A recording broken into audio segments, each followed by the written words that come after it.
समय का पहिया और राजकुमार। पुराने समय की बात है। एक राज्य था जिसका नाम सूर्यपुर था। इस राज्य का राजा बहुत ही न्यायप्रिय और प्रजा का हितैषी था। उसके राज्य में सभी लोग खुशहाल थे। राजा के पास एक बेटा था, राजकुमार अर्जुन। अर्जुन साहसी, बलशाली और बुद्धिमान था, लेकिन उसमें एक कमी थी, वह समय की महत्ता को नहीं समझता था। वह हमेशा अपने काम को टालता रहता था और सोचता था कि समय बहुत है, सब कुछ बाद में कर लूंगा। राजा अपने बेटे की इस आदत से बहुत चिंतित था। उसने अर्जुन को कई बार समझाने की कोशिश की, लेकिन वह समझने को तैयार नहीं था। राजा ने सोचा कि उसे अपने बेटे को समय की महत्ता सिखाने के लिए कुछ अनोखा करना होगा। एक दिन राजा ने अपने मंत्रियों को बुलाया और एक योजना बनाई। उन्होंने राज्य के सबसे पुराने और बुद्धिमान ऋषि से संपर्क किया। ऋषि महाराज एक बहुत ही रहस्यमय और अद्भुत वस्त्र थे। उनके पास एक अद्भुत समय का पहिया था, जो किसी को भी समय की महत्ता समझा सकता था। यह पहिया एक विशेष प्रकार की शक्ति से भरा हुआ था, जो समय को नियंत्रित कर सकता था। राजा ने ऋषि महाराज से निवेदन किया कि वे राजकुमार अर्जुन को समय की महत्ता सिखाएं। ऋषि महाराज ने अपनी सहमति दी और अगले दिन राजकुमार अर्जुन को अपने आश्रम बुलाया। अर्जुन आश्रम में पहुंचा तो उसने देखा कि ऋषि महाराज एक बड़ा चमचमाता हुआ पहिया लेकर बैठे हैं। अर्जुन ने उत्सुकता से पूछा, ऋषि महाराज, यह पहिया क्या है? ऋषि महाराज ने मुस्कुराते हुए कहा, यह कोई साधारण पहिया नहीं है पुत्र, यह समय का पहिया है।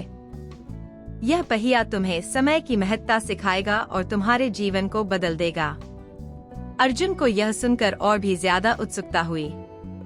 उसने ऋषि महाराज से उस पहिए के बारे में और जानने की इच्छा जताई। ऋषि महाराज ने उसे बताया, यह पहिया समय की गति को नियंत्रित करता है।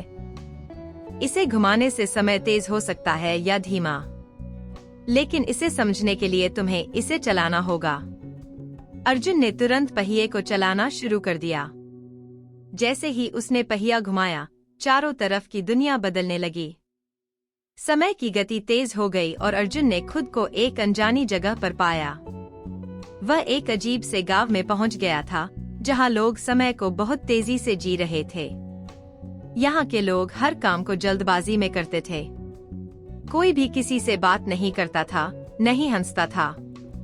सब बस भाग रहे थे, जैसे कि उन्हें समय का पीछा करना हो। अर्जुन को यह सब बहुत अजीब लगा।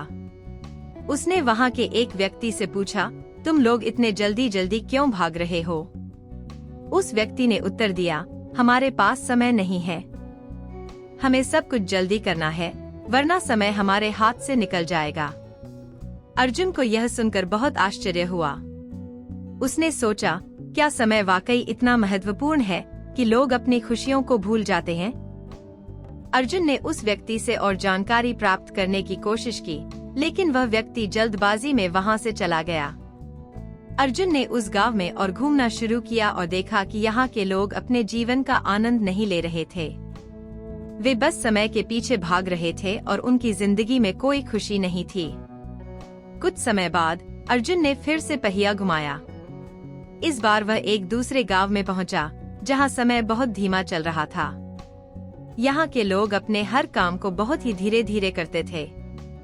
कोई भी किसी भी काम को समय पर पूरा नहीं करता था। अर्जुन ने देखा कि यहाँ के लोग भी खुश नहीं थे। उनका जीवन भी उबाऊ और नीरस था। वे किसी भी काम को समय पर पूरा नहीं कर पाते थे और हमेशा उदास रहते थे। अर्जुन ने सोचा, यह भी ठीक नहीं है। समय की कद्र न करना भी दुख का कारण बनता है। अब अर्जुन समझ चुका था कि जीवन में समय की महत्ता कितनी महत्वपूर्ण है। उसे यह एहसास हो गया कि समय को न तो बहुत तेजी से जीना चाहिए और न ही उसे व्यर्थ गंवाना चाहिए। अर्जुन ने फिर से पहिया घुमाया और वह वापस अपने राज्य में आ गया। उसने ऋषि महाराज के सामने प्रणाम किया और कहा, ऋषि महाराज, मैंने समझ लिया है कि समय की महत्ता क्या होती है। अब मैं कभी भी समय को व्यर्थ नहीं गंवाऊंगा और हर काम को सही समय पर करूंगा। ऋषि महाराज ने मुस्कुराते हुए कहा, पुत्र, तुमने सही सीखा है। समय जीवन का सबसे कीमती उपहार है।